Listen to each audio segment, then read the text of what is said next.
Over 35,000 delegates from around the world met in Egypt recently for the 27th Conference of the Parties, or COP27 as it's more commonly called. And one of the major outcomes, particularly for small island developing states like the ones found in the Caribbean, was the agreement to establish a loss and damage fund, which, if properly implemented, could provide much-needed financial aid to developing nations suffering the harshest impacts of climate change. But what did it take to reach the agreement? This question was raised when we set out to learn more about the fund, and it led to a very interesting discussion about the tough negotiating environment faced by small island states and other developing nations at the COP. We spoke with two individuals who were at COP27. They were there on behalf of Climate Analytics, an organization focused on using scientific data to inform climate policy and support vulnerable countries in UN climate negotiations. Rueanna Haynes, the director of Climate Analytics Caribbean, is a climate law and governance expert and a long-time negotiator at the conference.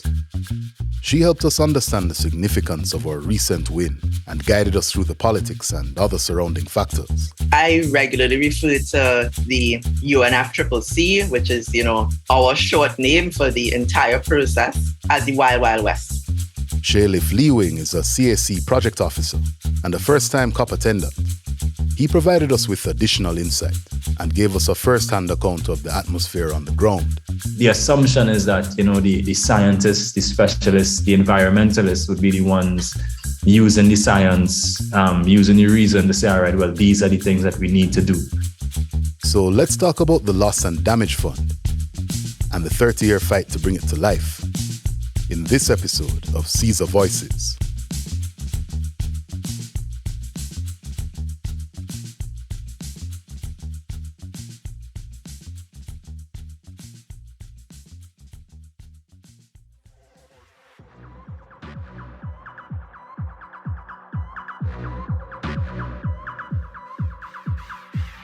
UN climate change conferences, otherwise known as Conferences of the Parties, or COPs, are held each year to assess worldwide progress in dealing with climate change and to establish legally binding obligations for the countries involved in the effort.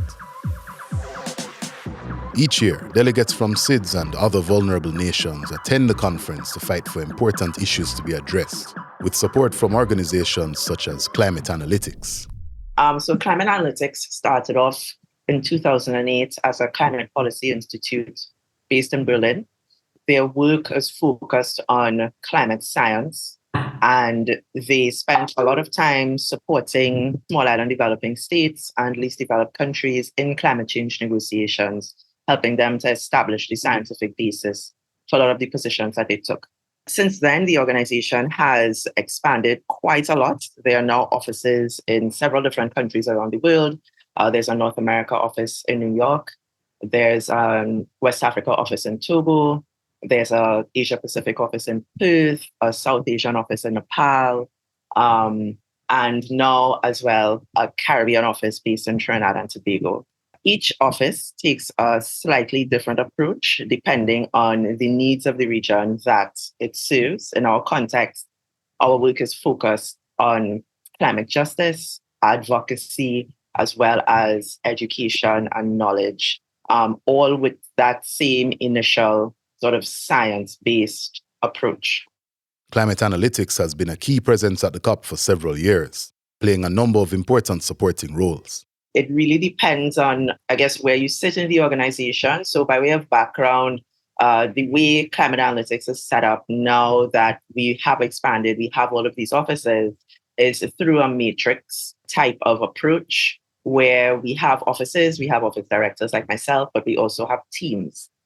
We have a climate diplomacy team that works with providing sort of the technical backstopping, strategic advice and political support to SIDS and LDC countries in climate change negotiations. And I sit on the diplomacy team as well as Shay. Everyone in my office is de facto on the diplomacy team.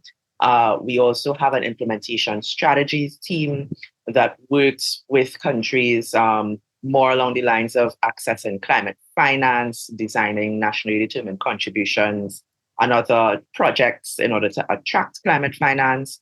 We also have a science team and a policy team. So depending on where you sit in the organization, what you do at a COP will vary. As for myself, Chealief, other members of our team at Climate Analytics Caribbean, because we are part of the diplomacy team, our work involves, providing that the technical support to countries, SIDS countries specifically, within the negotiations. It was with the help of the Climate Analytics Diplomacy team that SIDS were able to secure the agreement to establish a Loss and Damage Fund. What is the Loss and Damage Fund? Can we get into that? Yeah, so the Loss and Damage Fund, which, well, of course, is still to be operationalized, is essentially a new funding arrangement for assisting developing countries that are particularly vulnerable to the adverse effects of climate change, and assisting them, of course, in responding to loss and damage. So it focuses on addressing loss and damage by providing and assisting in mobilizing new and additional resources and sources of funding. So for those who aren't familiar with loss and damage as a concept, even though it isn't clearly defined, it could be viewed as the destructive effects of climate change that go beyond what can be addressed by adaptation and mitigation. And as the belonging to SIDS islands, we experience these extreme weather events a lot differently and it's a lot more devastating. And we do very little to actually contribute to it. So the Loss and Damage Fund actually acknowledges the urgent need for new, additional, predictable and adequate financial resources to assist developing countries. And again, they have this add-on that are particularly vulnerable to the adverse effects of climate change in responding to the economic and non-economic loss that's associated. There's a reason for that clause that you just heard a while ago, the one limiting the scope of the fund to developing countries that are particularly vulnerable. Now, developing countries consist of a large number of players that some developed countries would like to determine as developed. So, for example, you have players with large economies like China, Saudi Arabia, Singapore, UAE, and India, who are part of developing. But the reason that they always add on that are particularly vulnerable is because developed countries don't necessarily see those developing countries as needing access to this emergency fund in the same way that, say, SIDS would need access. But we'll get into that later in terms of how aligning with some of those larger nations and larger countries actually benefits us as the SIDS in the negotiation process.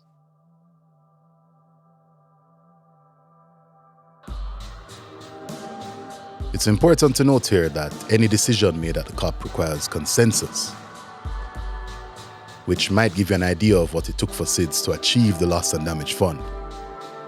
If not, then Rueanna can probably paint a clearer picture. At this point, I have to tell a fairly long story, so I'm putting that out there as a caveat. Yeah, it's taken a very long time to get here. This loss and damage issue is one that has been live in the context of the global climate discussion since the beginning of that discussion. So we're talking 30 years ago, at least, perhaps more.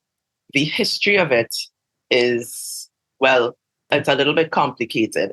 What I will say is that right now, in the context of the global climate discussion, those discussions are governed by 3 agreements. The first agreement is the United Nations Framework Convention on Climate Change, which was agreed in 1992. The second is the Kyoto Protocol, which was agreed in 1997. And the third is the Paris Agreement, which was agreed in 2015. Loss and damage is an issue that small island developing states, through the political grouping of the Alliance of Small Island States, or AOSIS, would have pushed to have addressed in the context of each of those agreements, technically, with varying levels of success over the years. The need for loss and damage funding might seem pretty obvious to many of us, especially those already experiencing the transformative power of climate change. But it's actually been quite difficult for the issue of loss and damage itself to even be recognized at the COP. Under the UNFCCC, which is the parent agreement, thematically, we have sort of 4 baskets of issues that are on the global agenda for discussion on climate change. Mitigation, which is how do we reduce the emissions that are going into the atmosphere? Adaptation, how do we adapt to the impacts of climate change? Sort of climate finance, where does it come from? Who is giving what? Who is receiving? And transparency. How do states report on all of these actions that they're taking into the sort of global discussion? Those issues are more or less the same issues that were taken forward in the context of the Kyoto Protocol. At that time, though, because of the United States, there was a strong push to add in this issue of markets. So they established the Clean Development Mechanism, and carbon markets were created for carbon trading because the US said they would not participate in another climate change agreement where it wasn't possible to carbon trade. By the time we get to Paris, we would have gone through the failure of Copenhagen in 2009, which is actually the first point where we should have had the Paris Agreement, but it didn't happen. At that time, small island developing states, again, were advocating very strongly for this issue of loss and damage to be addressed, for it to be recognized as separate and apart from adaptation. They were unsuccessful. So in the context of what came out of Copenhagen and the next day in Cancun, we have an expansion of adaptation work, which includes, for the very first time, actual references to loss and damage, but only as a clear subset of adaptation. At that time, we also have the establishment of the Green Climate Fund, which became sort of the premier fund for channeling climate finance and sat alongside other funds, the Adaptation Fund, the Special Climate Change Fund, the Global Environment Facility, all of which contribute funding for action on climate change. Under the GCF, again, we have 2 issues, mitigation and adaptation. SIDS were pushing really, really hard at that time. Now, this conversation is going on from about 2010 onwards for loss and damage financing, for loss and damage to be recognized as separate. They were unsuccessful. Developed countries were adamant loss and damage only exists as a subset of adaptation. No, you might think it's enough to simply view loss and damage as an aspect of adaptation to the conditions brought about by climate change. But the COP runs on tightly scheduled discussion and negotiation around clearly defined issues. Loss and damage needs to be acknowledged as one of those issues in order to even make it on the agenda. Otherwise, it's virtually invisible. Flashing forward a bit to 2013, and we see some breakthroughs beginning to happen. At that time, we established what is known as the Warsaw International Mechanism on Loss and Damage, which was set up to kind of deal with a range of issues pertaining to loss and damage, but not at all actually relating to financing for loss and damage. So at this point, the loss and damage debate, I would say, hit a high water mark in the global climate discussion and became one of the most contentious issues under discussion. In 2012, it nearly destroyed the COP. At that time, in 2013, it was the very last issue to be agreed. We got into the conference center in Warsaw sometime on Friday morning after a late night on Thursday, Friday, the final day of the conference. We got in and we didn't leave until sometime on Sunday. And loss and damage was the last issue to be agreed. And it was very difficult to come to the agreement on this Warsaw International Mechanism. And why is that?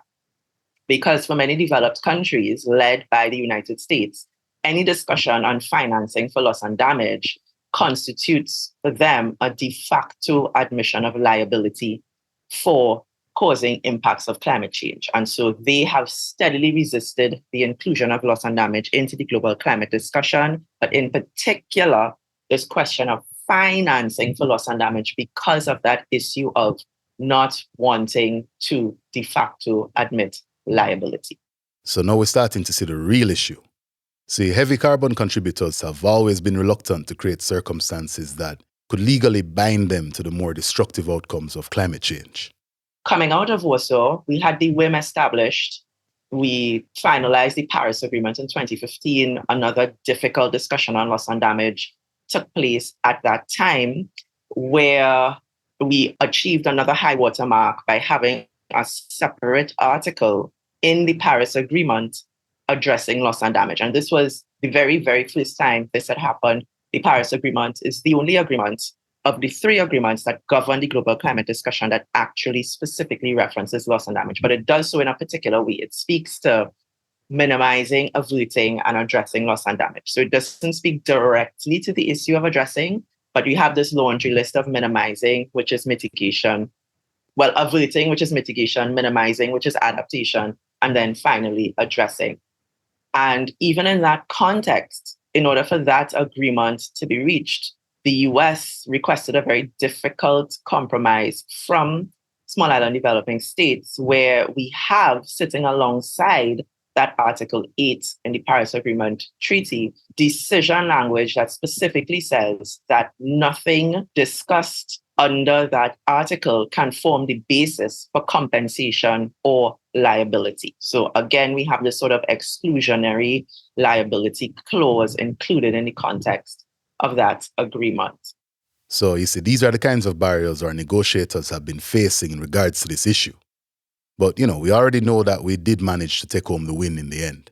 I'll flash forward a little bit now to 2020, where the then chair of the Alliance of Small Island States proposed a financing facility for loss and damage at the COP in Glasgow. Now, this proposal came after, 2021 actually. This proposal came after a major failure in 2019, where AOSIS was pushing very hard for new guidance that was being negotiated for the GCF to include a reference to loss and damage so that the GCF could begin to channel funding towards loss and damage. They were unsuccessful in that push. Boom, we arrive in Glasgow. We want a finance facility. We were also unsuccessful in that push. What we got instead was a dialogue designed to actually not deliver any type of outcome. And so it was coming out of that very public failure from Glasgow that AOSIS as a group was able to strategize, regroup, and emerge with a very, very focused campaign being advanced within the process as well as outside of the process in the media through public diplomacy that would have gotten us to this point where we now have what was said to be a very unlikely outcome from COP27 with the Loss and Damage Fund. A fellow negotiator from a developed country that I will not name said to me to my face that if I think that they will ever agree to establish a Loss and Damage Fund on COP27, I'm dead wrong. It would happen over their dead body, right? I'm happy to report that said negotiator is still very much alive, and we do have the Loss and Damage Fund. This really gives us a good idea of the role played by factors such as politics in determining what gets negotiated and agreed upon at the COP, as well as the kinds of maneuvers we've had to employ in our attempts to secure agreements in our favor. That notion of, peer pressure and public embarrassment has always been a key lever in any global climate change discussion. But that wasn't the only thing. And Shay started to touch on this. One other aspect of it, and one major difference in approach that happened this year was that AOSIS was able to get the agreement of the broader developing country bloc, the G77 and China, about 134 countries, to push for, first of all, loss and damage financing to become an agenda item at the COP because it wasn't even on the agenda. And then to push for the establishment of the fund at this COP. And without that backing by the entire developing country bloc, I do not think we would be here today with an actual fund. Developed countries have found all kinds of ways to deny the need for loss and damage funding, and not all of them are immediately obvious. Take the Santiago Network, for instance. Let me say firstly, let me establish that if the Santiago Network works well, it can be useful. But that being said, the Santiago Network, which was agreed in 2019, was really, in my opinion, intended as a Trojan horse. In 2019, what else was happening on loss and damage? In 2019, we were having a difficult discussion around, the guidance for the Green Climate Fund and wanting to ensure that loss and damage was included in the guidance so that funding could be channeled for loss and damage as well from GCF funding. We were unsuccessful. Boom, everybody wants the Santiago network, which really is set up as a coordinating body for channeling technical assistance on loss and damage. So one of the other issues that I haven't mentioned, one of the other takes on loss and damage that our developed country partners have is that loss and damage is already being addressed. It's already being addressed through organizations that deal with humanitarian work, through organizations that deal with disaster response, and through organizations that are dealing with, human rights issues as well. So in their view, there's an entire network of institutions that are dealing with different aspects of loss and damage. So their initial argument about keeping loss and damage outside of the global climate discussion was that it's already being addressed. And if we are to bring it in here, then we need to understand what all of the different actors are doing. And then if there's a gap, that's what we'll discuss in this context. So that has been the running argument. The Santiago Network kind of epitomizes that, because what the Santiago Network is intended to do is to bring together all of these different organizations, all of these different fields of expertise to sort of pool their resources to provide technical assistance to states dealing with loss and damage. So potentially to assist states with being able to identify loss and damage within their borders, what it is, define what it is, describe what it is, and potentially provide an evidence base that those affected by loss and damage can then use to receive assistance for addressing it. At first glance, the Santiago network almost seems like a proper solution until you place it in the context of the loss and damage debate that was still raging at the time of its conception. The Santiago network at COP27 was further operationalized. So they set up an advisory board. They spoke about the membership of that board and, called for further support to the Santiago network, set up a secretariat for the Santiago network. So there's a whole decision on the Santiago network providing it with funding, support, and institutional existence. AOSIS has been very, very clear from the start that the Santiago network is not what is being asked for in order to address climate change. At one point, we had developed country partners from a country that will remain unnamed that suggested the Santiago network could be like a help desk, an IT help desk on our website.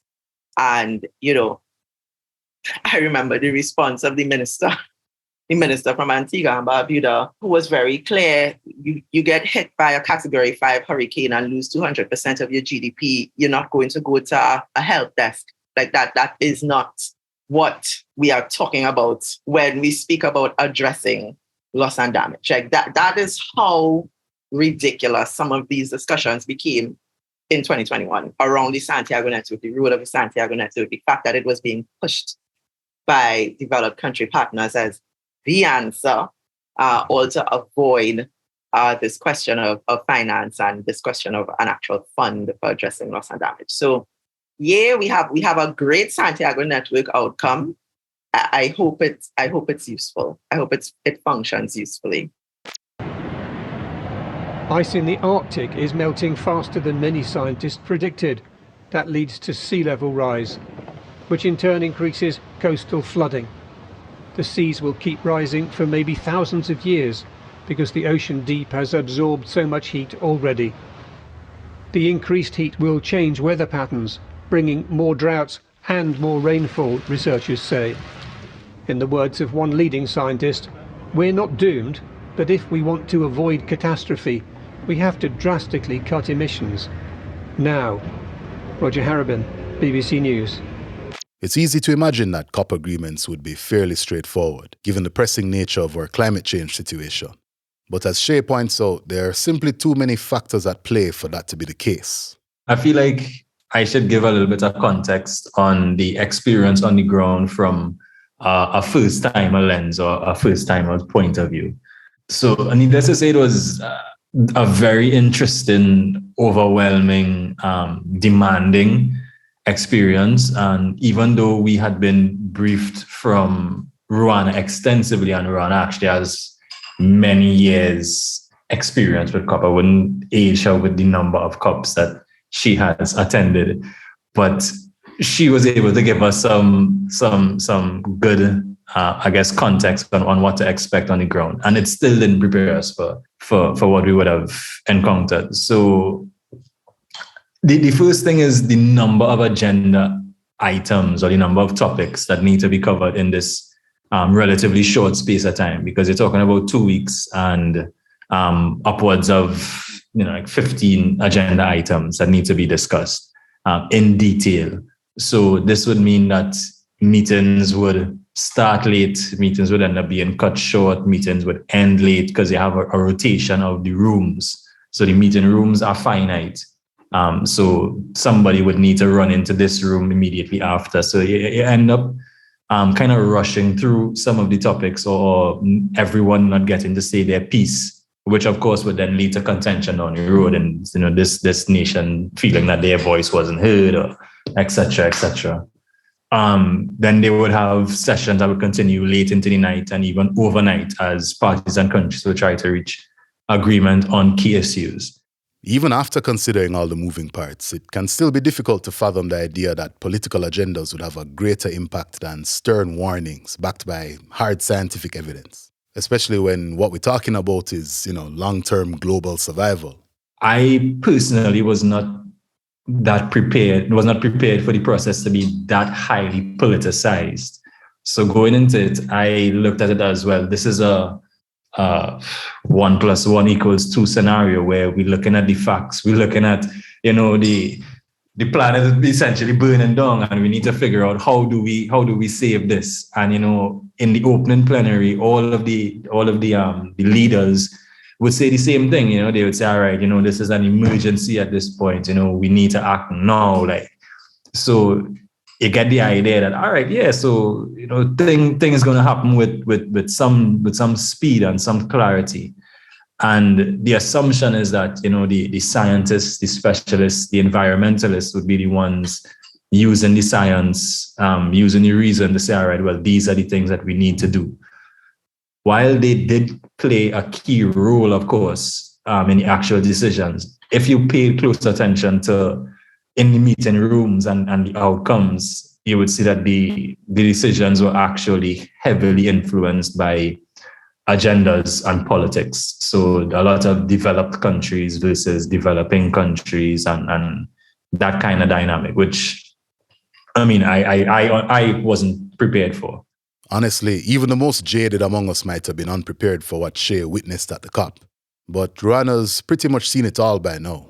I love hearing first-timer impressions of a COP.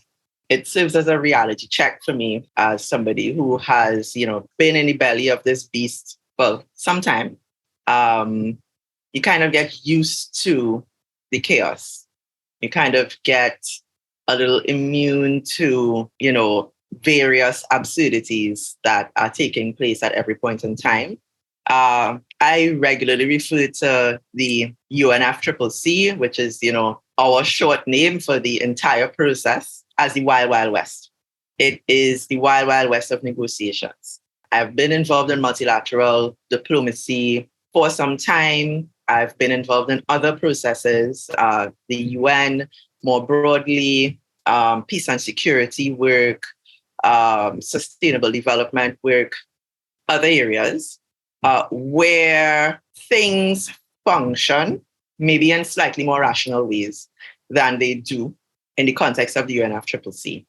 As she said, and I remember he would be coming to me randomly during the day, sometimes at the COP, with this look of incredulity on his face, like, what is actually taking place here? Why is this process so politicized? And that was surprising to me because I take it for granted that, you put 192 countries into a space and tell them agree on the most challenging issue of the time, politics is going to ensue.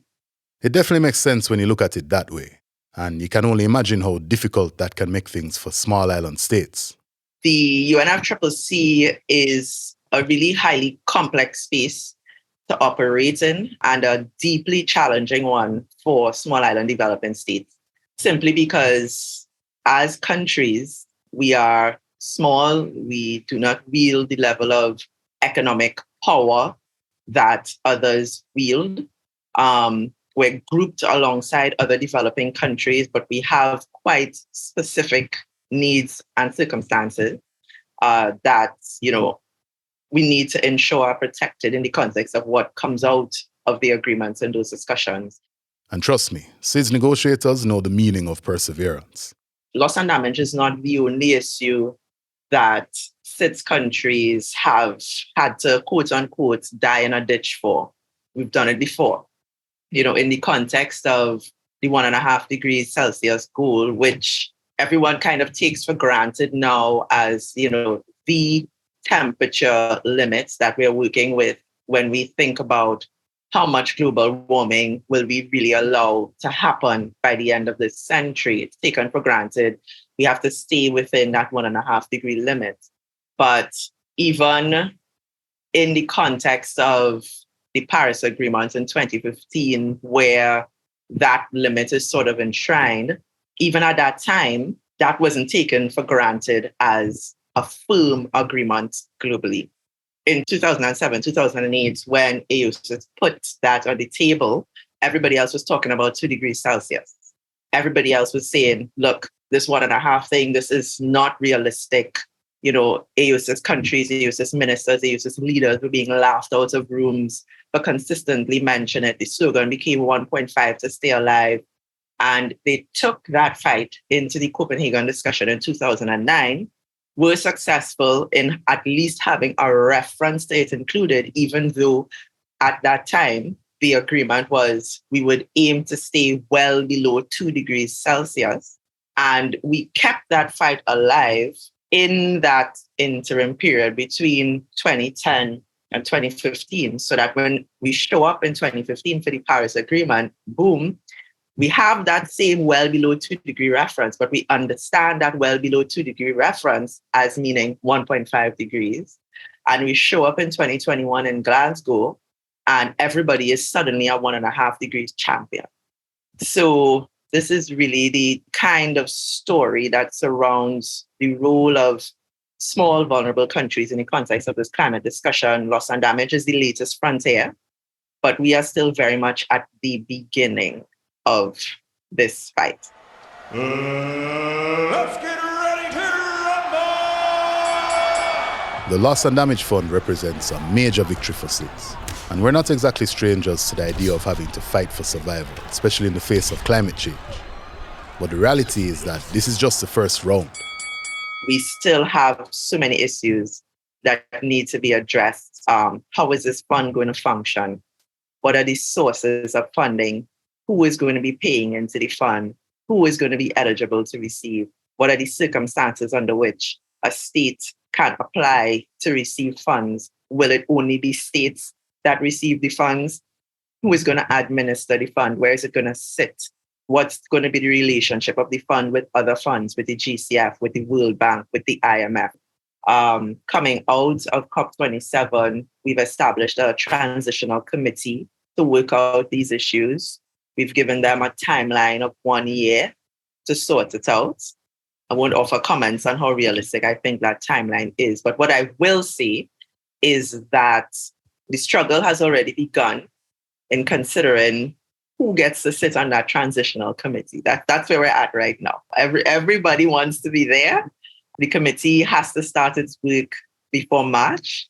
And yeah, I can tell you already it looks as if it's not going to be smooth sailing. With all these obstacles still ahead of us in this process, it's tempting to feel a sense of hopelessness. But Shay doesn't think that's really necessary at this stage. I don't think so yet, because, of course, the agreement to establish the fund and the agreement to even have this conversation is in and of itself a milestone, of course. But as of right now, I think it's still a little bit too early. Like if you look at the things that are mandated to happen coming out of the COP, so there's the decision. Okay, let's establish a fund, but then after that, there's everything around how it's operationalized. So there's the commitment to establish the fund. Then there's establish the transitional committee to oversee the operationalization, which has to happen right now.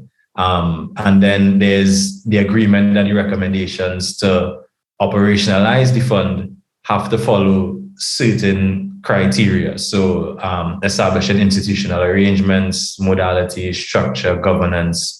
Then there's decisions that the transitional committee will be informed by.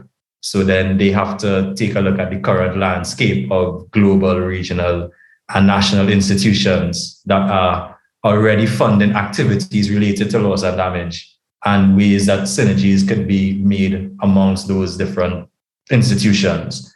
The same transitional committee will have to look at the gaps within the current landscape, including the types of funding, speed, eligibility, adequacy, and access to funding. So they have so many things that the transitional committee would need to look at, and modalities that would need to be put in place. I think where hopelessness is warranted is if a year from now, or maybe even 2 years from now, you start to see that, okay, the conversations aren't going anywhere. In the time being, our energy might be better spent positioning ourselves to make the best use of the fund once it becomes available. That sort of gets into the work that we're hoping to do more of as Climate Analytics Caribbean. Our major flagship project is actually focused on governance. It's focused on creating that enabling environment within the region for implementation of climate change activities, and also specifically for translating outcomes from the global process into actions on the ground, because there are gaps, a lot of gaps that exist. We've been doing a lot of work trying to create a model climate change legislation for the region. So this would be in the form of a model that sets out a framework and contains options that can be, used or not used by states in building their own national climate change legislation. And it would be specific to the Caribbean region. So it would be tailored in a way that it can be easily taken up by countries in our jurisdiction. Within this model, in the work that we've done so far, we've already seen the need to include clauses and arrangements on loss and damage. We need to be ensuring that we are doing sufficient work on the ground to understand what loss and damage looks like within our own national jurisdictions, to understand what it looks like at the regional level.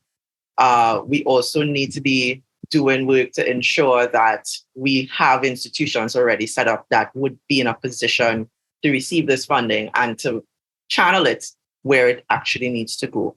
Some of that work is already in place through all of the work that countries have been doing over the years to get ready to receive GCF funding.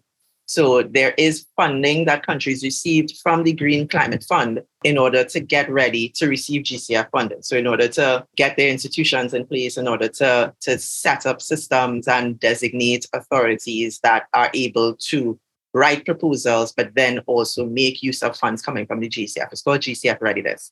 I think the vast majority of countries in the region have undergone GCF readiness and are, still in the process of doing so. And I think this will also help in ensuring that once the loss and damage fund is up and running, that countries are also able to access it and, have the institutional arrangements already in place. Of course, it's also important to address some of the same issues that initially worked against us in the fight to actually establish the fund. There is still quite a bit of work that needs to be done. She mentioned the fact that there's no internationally agreed definition of loss and damage. That is true.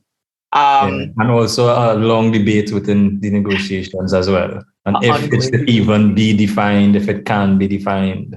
Yeah. Which will have implications for the arrangements and how they set up the loss and damage fund. But we do have an advancing, scientifically led understanding of what loss and damage entails. And, there were major advancements in the last Working Group 2 report of the sixth assessment report of the IPCC with dealing with adaptation and impacts of climate change, where they did make specific reference to the fact that, loss and damage occurs at the limits of a state's adaptive capacity.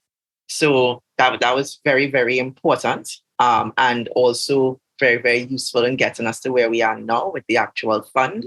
And a lot more work needs to also be done in that direction with the actual scientific grounding and pushing forward the evidence base that would be able to separate out loss and damage from adaptation.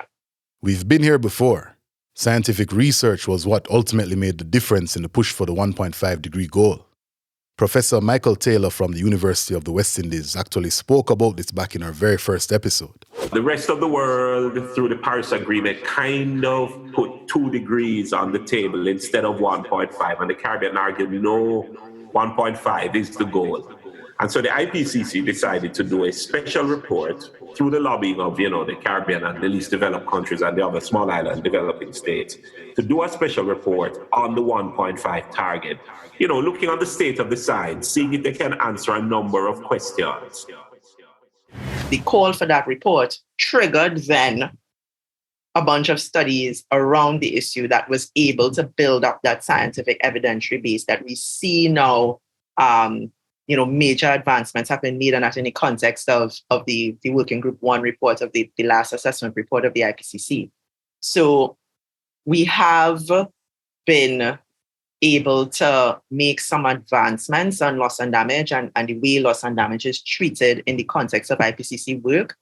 And we can only deepen that if there is more evidence being brought forward, if there are more studies being done, if there are more people taking on this issue and basically willing to, sit and write 10 peer-reviewed articles a year on loss and damage and what it means, so that we can continue to keep the momentum up, because it becomes a lot harder to have the level of impact that you need to have in the political discussion if you don't have the scientific backing. And this is what differentiates AOSIS as a negotiating group from other negotiating groups or other countries where, the most relevant issue being discussed is power.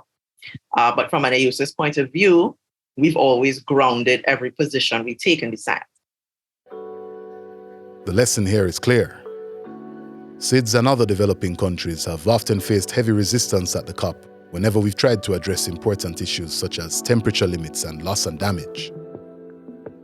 But through the power of perseverance, and especially with the help of homegrown scientific data, we've usually been able to pull through. Anyway, that's all we have for you on this episode of Caesar Voices. We'd like to thank our guests for taking the time to share their insights with us. We'd also like to thank our funded partners, the Barbados Environment Conservation Trust, or BECT, and the Caribbean Centre for Renewable Energy and Energy Efficiency, or CCRE, for making this episode possible. BECT aims to help Barbados reach its national development goals by supporting local initiatives aimed at environmental sustainability, while CCRE promotes renewable energy and energy efficiency investments, markets, and industries in the Caribbean. Of course, we'd also like to thank our listeners for tuning in to the Caesar Voices podcast. If you like what you've been hearing so far, please feel free to give us a rating wherever you're listening. We'd also like to remind you that you can visit our website, caesarjournal.org/donations, to lend your financial support. Or join our monthly donor club on Patreon and gain access to exclusive content, or even be featured in an episode of our podcast. Just click the links in the description. And if you'd like to sponsor an episode of Caesar Voices and feature your company or NGO, please click on our corporate link to learn more.